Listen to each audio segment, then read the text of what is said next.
Hello दोस्तों, स्वागत है आपका आज के हमारे नए क्लास में। और आज आपको हम पढ़ाएंगे प्रकाश का अपवर्तन। इससे पिछले क्लास में हम आपको रेखीय आवर्धन के बारे में बता चुके हैं और प्रकाश का परावर्तन क्या होता है इसके बारे में भी हम आपको बता चुके हैं। फिर से आपको बता देते हैं। प्रकाश का परावर्तन में हमने आपको बताया था, एक पृष्ठ लिया था, उसके ऊपर यहाँ से एक प्रकाश आया था, पृष्ठ से टकराकर इधर लौट गया था उसी माध्यम में। इसको हमने बताया था प्रकाश का परावर्तन। लेकिन अब यहाँ पर क्या है, प्रकाश के अपवर्तन की बात आई है। प्रकाश के बारे में तो हमने आपको परावर्तन में ही बता दिया था कि प्रकाश क्या होता है, और परावर्तन क्या होता है ये भी हमने आपको बता दिया था।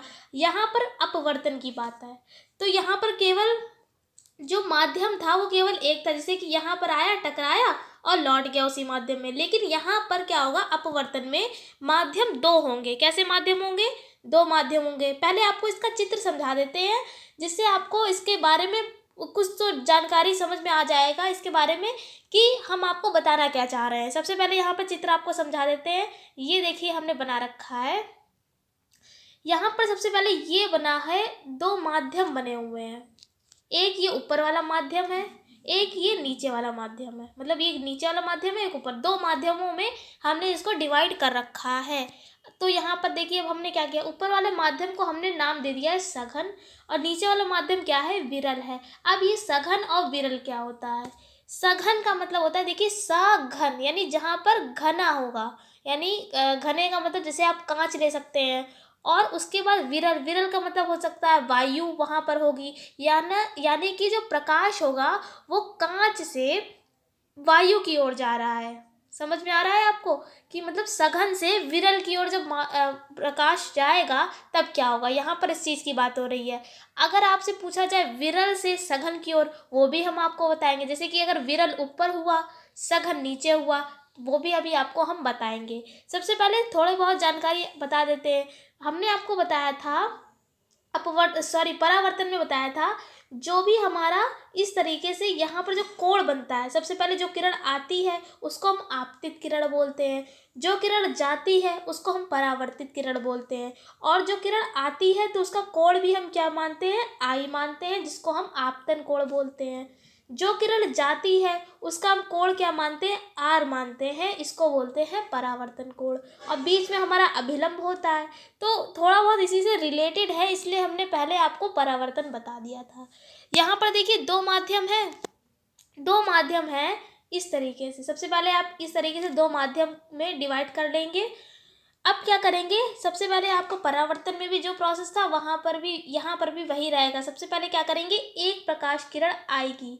अब देखिए जो प्रकाश किरण आ रही है उसका नाम भी क्या रखेंगे हम, आपतित किरण, क्योंकि ये आपतित हो रही है ना, तो आ रही है इसलिए क्या कहेंगे हम, आपतित किरण। परावर्तन में भी इसको हम आपतित किरण ही कहते हैं।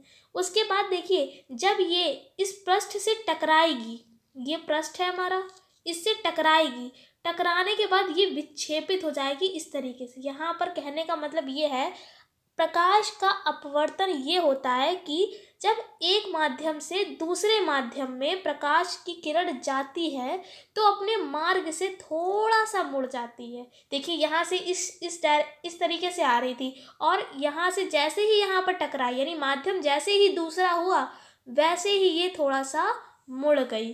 तो इस घटना को हम बोलते हैं प्रकाश का अपवर्तन। अब देखिए जो आई किरण उसका नाम आपतित किरण, लेकिन जो गई है परावर्तन में उसका नाम क्या था, परावर्तित किरण। लेकिन ये अपवर्तन के बारे में हम पढ़ रहे हैं, तो जो किरण गई है तो इसका नाम क्या होगा, अपवर्तित किरण। क्या नाम होगा, अपवर्तित किरण। अब जो किरण आ रही है उसका कोण क्या है, आई। जो किरण आई है उसका कोण क्या है, आई, जिसका नाम है आपतन कोण। और जो किरण गई है, ये जो किरण जा रही है, इसका कोण क्या है, आर, जिसको हम बोलेंगे अपवर्तन कोण। परावर्तन यहाँ पे नहीं बोलेंगे, क्योंकि इसलिए यहाँ पर हम केवल अपवर्तन के बारे में पढ़ रहे हैं, तो केवल अपवर्तन ही आएगा हर जगह पर, परावर्तन नहीं आएगा। तो ये अपवर्तन है, इसलिए आर यहाँ पर क्या कोण हो जाएगा, अपवर्तन कोण। आशा करते हैं आपको समझ में आ रहा होगा। अब देखिए यहाँ पर था सघन से विरल की ओर आ रहा है। प्रकाश जो है हमारा सघन से विरल की ओर आ रहा है। ऊपर का माध्यम कैसा है, सघन।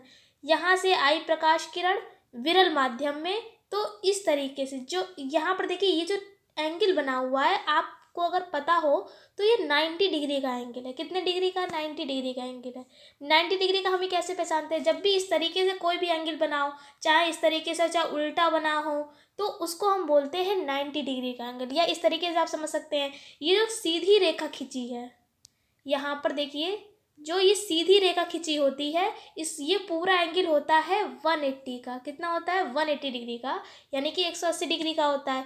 लेकिन अगर हम इसको 20 से काट दें इस तरीके से, तो इतना कितना हो जाएगा? आधा हमने देखिए आधा आधा बांट दिया है, तो आधा कितना हो जाएगा? ये 90 डिग्री, और ये आधा कितना हो जाएगा? 90 डिग्री, यानी पूरा मिला के कितना हो जाएगा? 90 + 90 180। वही आपको बता रहे हैं, यहाँ पर जो एंगल है वो कितने का है? 90 डिग्री का है। तो जैसे ही जब सघन से विरल की ओर होता है माध्यम, तब क्या करते हैं, ये जो किरण मुड़ती है वो इस तरीके से मुड़ती है कि 90 डिग्री के 90 मतलब इस वाली रेखा की तरफ मुड़ती है। लेकिन अगर यही माध्यम अगर हम इस तरीके से बना दें, ऊपर हम माध्यम विरल कर दें और नीचे हम माध्यम सघन कर दें, तब क्या होगा? तब किरण तो आएगी, लेकिन इस वाली रेखा के, ये वाली जो रेखा है, इस वाली रेखा के इस टाइप से मुड़ेगी। आशा करते हैं आपको समझ में आ रहा होगा। फिर से आपको बता देते हैं, अगर माध्यम सघन से विरल की ओर है, तब क्या करेंगे, किरण जो हमारी आई है उसको हम किस तरफ मोड़ेंगे? ये वाली रेखा के, इस वाली रेखा के तरफ मोड़ेंगे। ये हमारा क्या होगा? सघन से विरल की ओर। अगर हमारा माध्यम उल्टा है, यानी कि विरल से सघन की ओर माध्यम है, तब हमारी ये जो रेखा मुड़ी है, यहाँ से आएगी हमारी प्रकाश किरण और इस वाली रेखा के साथ, मतलब इस वाली रेखा की तरफ मुड़ेगी इस तरीके से। यहाँ पर आपको इसलिए बता दिया है क्योंकि कुछ बच्चों के दिमाग में सवाल ज़रूर आया होगा कि ये जो रेखा है वो इस साइड में ही इतना क्यों मुड़ी है, इस साइड में क्यों नहीं मुड़ी है। इसीलिए आपको बता दिया, ये माध्यम के अकॉर्डिंग होता है। अगर माध्यम जिस टाइप से है उसी टाइप से, अगर सघन से विरल की ओर है तो इस वाली रेखा की तरफ मुड़ेगी, लेकिन अगर विरल से सघन की ओर है तो जहाँ पर हमने इस तरीके से बताया है, इस तरीके से आप प्रकाश किरण है उस तरीके से आप मोड़ेंगे। और जैसा परावर्तन में था वैसा यहाँ पर भी है। यहाँ पर एक अभिलंब हमने खींचा था, तो यहाँ पर भी ये एक अभिलंब ही है, और अभिलंब को हम n से लिखते हैं, और ये जो अभिलंब का जो केंद्र होता है उसको हम, अभिलंब का जो पॉइंट होता है उसको हम आपतन कोण, आपतन बिंदु बोलते हैं। ये तो सारी चीज़ें हमने आपको परावर्तन में ही बता दी थी। यहाँ पर केवल आपको इतना याद करना है, अपवर्तन प्रकाश का क्या होता है। जब एक माध्यम से प्रकाश किरण किसी दूसरे माध्यम में प्रवेश करती है तो वो थोड़ा सा मुड़ जाती है। इस घटना को ही हम प्रकाश का अपवर्तन कहते हैं। थ्योरी आपको बता देते हैं, जैसा आपको बताया सेम वैसा ही यहाँ पर लिखा भी है कि जब कोई प्रकाश किरण एक माध्यम से दूसरे माध्यम में जाती है तो वह अपने मार्ग से थोड़ा सा मुड़ जाती है। इस घटना को ही हम क्या कहते हैं? प्रकाश का अपवर्तन कहते हैं। इसका देखिए डायग्राम भी हमने आपको अच्छी तरीके से समझा दिया है। अगर आपको कोई डाउट है तो आप हमको कमेंट करके बता सकते हैं, आपके डाउट क्लियर कर दिया जाएगा।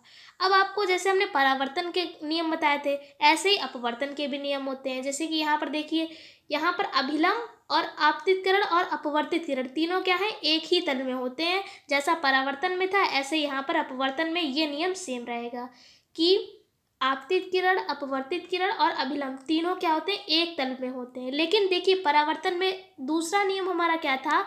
आई का मान आर के मान के बराबर होता है। यही तो हमारा दूसरा नियम था परावर्तन में। अब यहाँ पर आप देखिए, ये आई का मान है, नीचे आर का मान है, तो क्या एक दूसरे के बराबर हो गए? नहीं, ये दूसरे एक दूसरे के बराबर नहीं है। तो ये बात कंडीशन थी परावर्तन के लिए। ये परावर्तन का नियम था कि आई का मान आर के मान के बराबर होगा, लेकिन अपवर्तन में ऐसा नहीं होता है। अपवर्तन में आई का मान आर के मान के बराबर नहीं होता है। तो यहाँ पर देखिए क्या होता है, जो दूसरा हमारा अपवर्तन का नियम है वो ये है कि आपतन कोण की ज्या यानी कि साइन आई और अपवर्तन कोण की ज्या अर्थात साइन आर का अनुपात सदैव एक नियतांक होता है, जिसे पहले माध्यम के सापेक्ष दूसरे माध्यम का अपवर्तनांक कहते हैं। और यहाँ पर हम आपको इस बता रहे हैं कि जो दूसरा अपवर्तन का नियम है वो क्या है? साइन आई अपॉन में साइन आर बराबर एन। अब देखिए साइन को हिंदी में बोलते हैं ज्या, साइन को हिंदी में क्या बोलते हैं? ज्या। और अगर अगर आपने कहीं देखा हो तो कॉस को बोलते हैं कोज्या, साइन को क्या बोलते हैं जया, और कॉस को बोलते हैं कोज्या। हम आपको यहाँ पर अपवर्तन का दूसरा नियम समझा रहे हैं। दूसरा नियम क्या है, साइन आई अपॉन में sine R is equals to N. Sine को बोलते हैं हिंदी में जया, आई यहाँ पर क्या है, आपतन कोण। अभी हमने आपको ऊपर बताया आई क्या है, आपतन कोण, और आर क्या है, अपवर्तन कोण, और यहाँ पर एन क्या है, अपवर्तनांक है। एन क्या है, अपवर्तनांक है।